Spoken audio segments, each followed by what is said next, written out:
So today, as I'm recording this episode, we have precisely 15 days left till Christmas. And obviously less than that, of course, if any orders need to be delivered before then, which of course means that the holiday countdown is most definitely underway. And, despite the fact that I'm sure all of you are feeling like me, pretty exhausted post Black Friday madness, we got to dig deep and keep going for a few more days. So now is the time to really make sure that your brand is ready to spread some festive cheer and capture those last minute shoppers. You guys, you listeners all know about my two sons who are competitive swimmers. They've actually just started what they affectionately call Hell Week in training. So double training sessions each day, plus gym sessions on top of that. And it's really hard and really intense.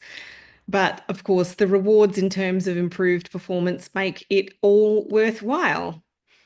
So that's what we're going to do in business. So today, let's keep it super practical again. And one of the quickest needle movers, really, in driving results in any e-commerce business, is always your paid traffic. So I'm going to share with you a number of things that are really working right now in terms of Meta and Google Ads, and hopefully this will really help to maximize your traffic and sales results over the next week and a half. Now, I feel like there are two types of people when it comes to digital advertising. Those who really love it and are really excited to learn more and improve how they use them. And then those who are really intimidated by them and would honestly rather go and organize their fridge than to learn more about it. Now, of course, there has been a lot going on in online traffic land lately. So let me quickly give you a brief overview of some of the major updates by the big tech platforms that have massively changed the online marketing game for everyone this year. First of all, Google's big update, their generative AI algorithm update earlier this year, saw a huge drop off in organic clicks outside of Google. So now more than 60% of Google searches result in zero clicks outside of Google, and a further 30% who do click outside of Google are actually just going to other Google-owned platforms like YouTube. So what this means is that there's a whole bunch of businesses who used to rely on organic search who now need to get their traffic elsewhere. So what are they going to do? Number one, they're going to pay for advertising, right? So that unfortunately has only contributed to more competition for everyone for ad space, and more demand always means costs go up for everyone. Not fun, right? So the main source of organic search traffic for e-commerce and really for any business now comes from brand search terms.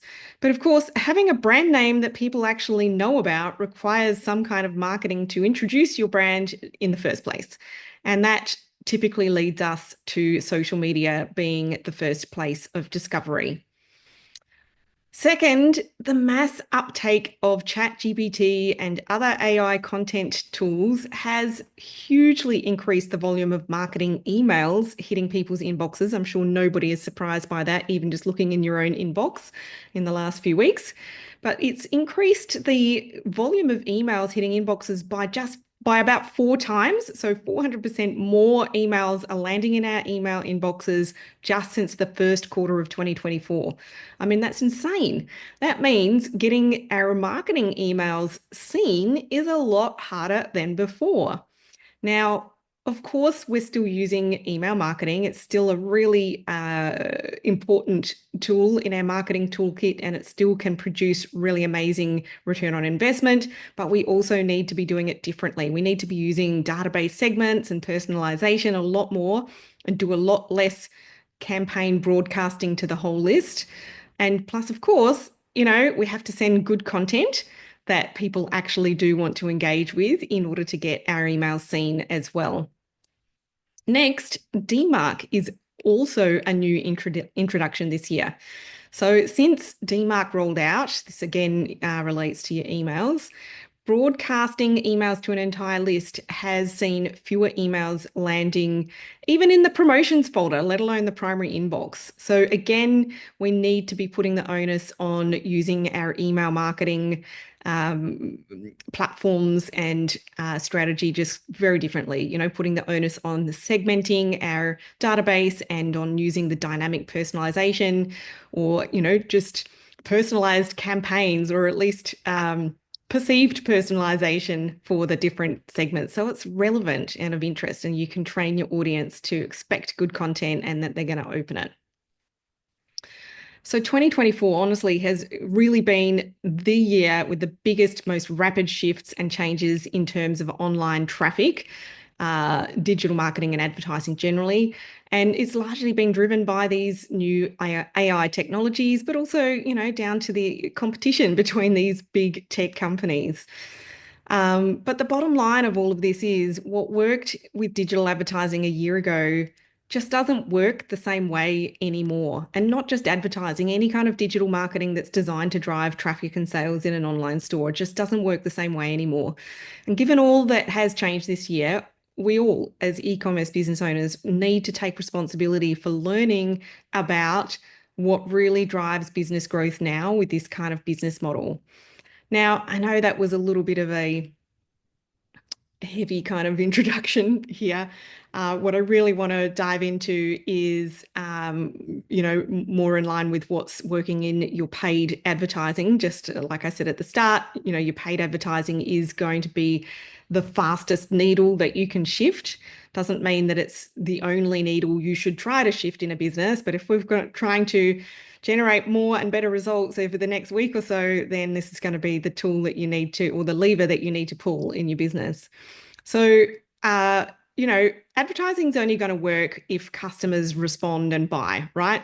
So, what's happening in your customers' brains when they buy? So, making a purchase decision all ties back to the two things that are always going on in the human brain, my brain, your customers' brains, everyone's. And that is number one, survive and thrive. When we buy, we don't just want to solve problems or meet needs. We also desire a better life for ourselves. And then number two, we want to conserve calories. Our brains are presented with thousands of bits of information daily, and the way our brains functionally work is that, they're going to protect us by deciding what information we really need in the moment, and it shuts everything else out. And, that's even more prevalent reaction during these hugely busy promotional times. And your job as a marketer is to really make sure that your messaging, immediately and consistently connects with these ideas, which is why customers don't always buy or often don't buy the best products. They buy the brand that they can understand the fastest. So how do we do that? I can tell you how you don't do it. You don't just put a picture of your product up and say, such and such named product costs this much, click here to buy it. Honestly, the first step to getting your customers to buy from your ads is to get the click, or even before that, it's to stop the scroll, right? So rather than using your precious ad real estate to sell to your customers, you really need to demonstrate that you do actually understand what they really want to buy. And it's rarely your actual product. It's going to be something more than that. It could be something like to feel amazing and look really beautiful in an outfit that just fits like a glove and really suits their personality. It could be to have an uninterrupted night's sleep after months of a crying baby, or after, progressing into the next stage of life for us women. Or right now, of course, it could be to find the perfect gift at the perfect price for the list of people they need to find gifts for. So you've got to work out what the answer to that question is for you and your customers and your brand, and figure out what that kind of right message and stories are that you need to tell. But aside from all of that, when it comes to what's working in let's go for meta ads first here. And given our first most immediate task to achieve with our ads on social media is to stop the scroll, and then secondly, to get the click. We want to focus on the creative elements of the ads, right? So I went through and all of the accounts that I work on or that are coach clients, and one in particular is a kids fashion accessories brand, and in their like they had a super successful Black Friday promo. We had one Advantage Plus shopping campaign that generated the vast bulk of results. And I think out of 400 orders, half of them came from one ad creative. And you want to know what it was? It was this, what we call ugly founder video. It literally was this hilarious video. It was about 5 seconds long of the business owner um, just, doing this funny little thing. And it clearly resonated. It stopped the scroll. It was just shot on their phone, their mobile phone. There was no dressing up for the camera. There was no, amazing production values or anything like that. It was just hilarious. It got the message across super quick, and it was a lot of fun. And did the trick, obviously.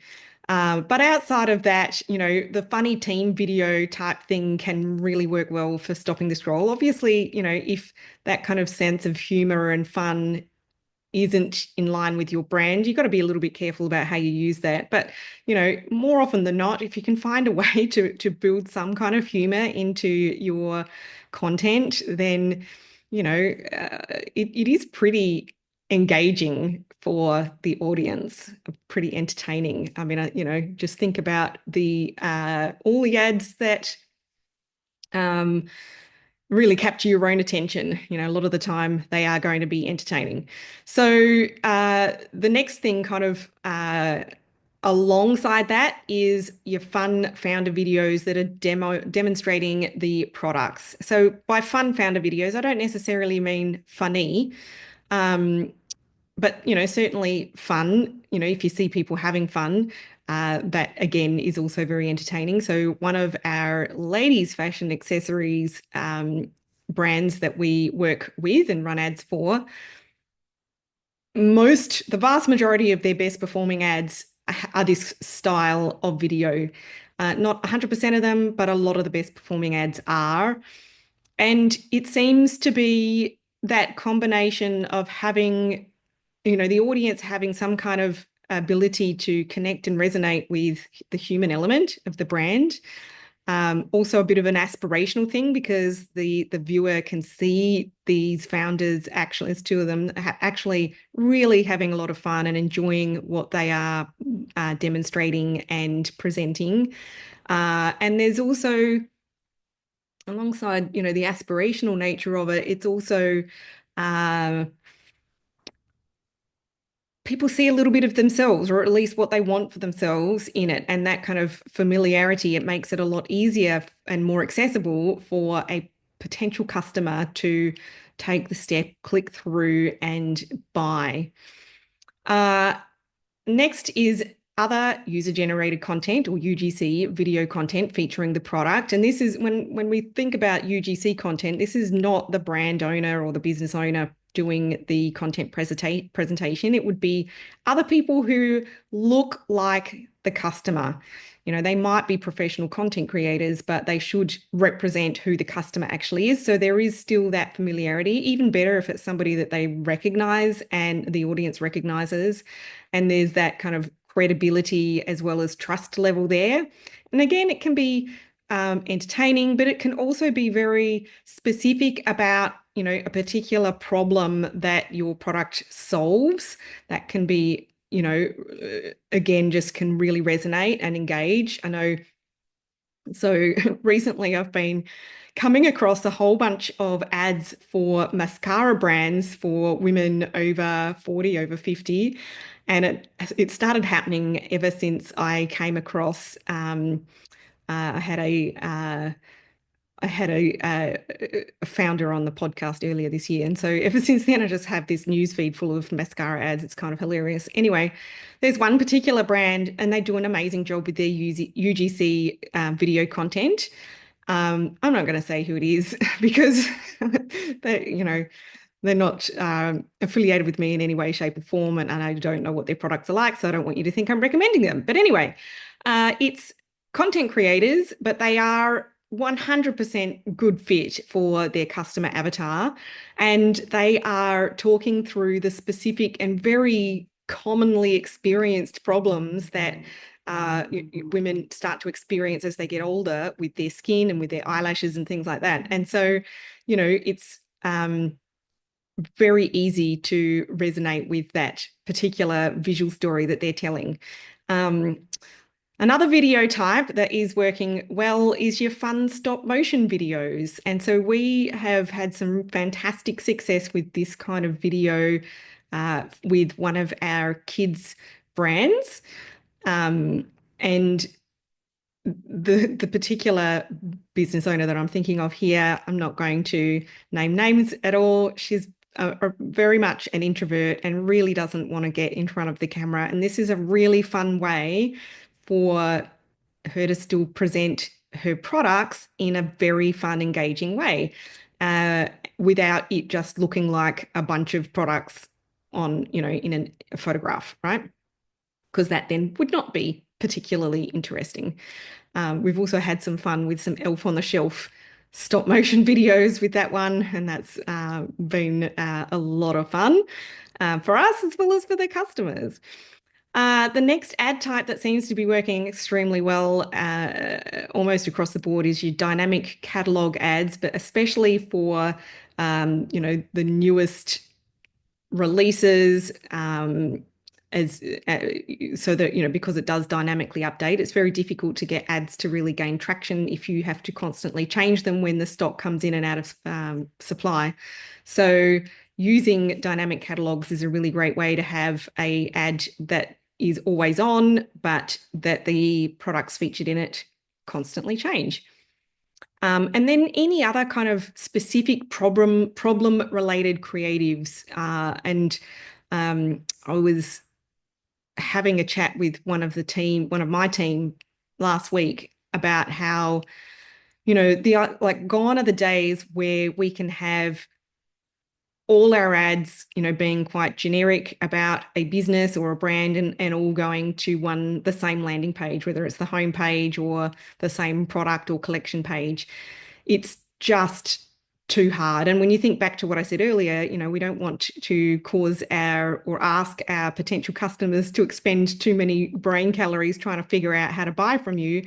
If you're, sending everyone to the same generic landing page or collection page, that's not necessarily congruent with the messaging in the ad creative, then you are asking them to figure out the next place to click, once they get to the website. So really being very specific, problem related specific creatives that go to the right landing page. So there is congruence in messaging and in, what you're showcasing with products. In fact, even just earlier today, I was eating my lunch and doing as you do, just kind of scrolling on social media, and I saw an ad for this beautiful dress.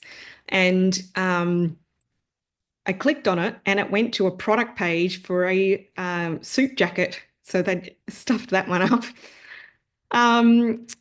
So that's kind of it, in a nutshell, all the different types of ad creatives that are performing the best, getting the absolute best results in terms of number of sales produced, as well as the cost per result, so the cost per purchase conversion. And then the last thing that I just really wanted to mention about your social media ads is that, and this really goes for any advertising, not just social media. Right now, consumers are still really looking for an attractive offer or incentives. And, again, earlier today in Australia, our Reserve Bank announced that they were not going to change our interest rates. They're holding them as is. I think we all expected that, but it's still a disappointment. The fact is that consumers are all looking to try and stretch their dollars a little bit further. And if you are spending money on ads, you really do want to make sure that you convert at a great rate. So trying to find a way to make an attractive offer that still allows you to make profit, of course, and that's not going to be a damaging thing for your brand. Not every brand is a discount brand, but that is still providing great value for your customers.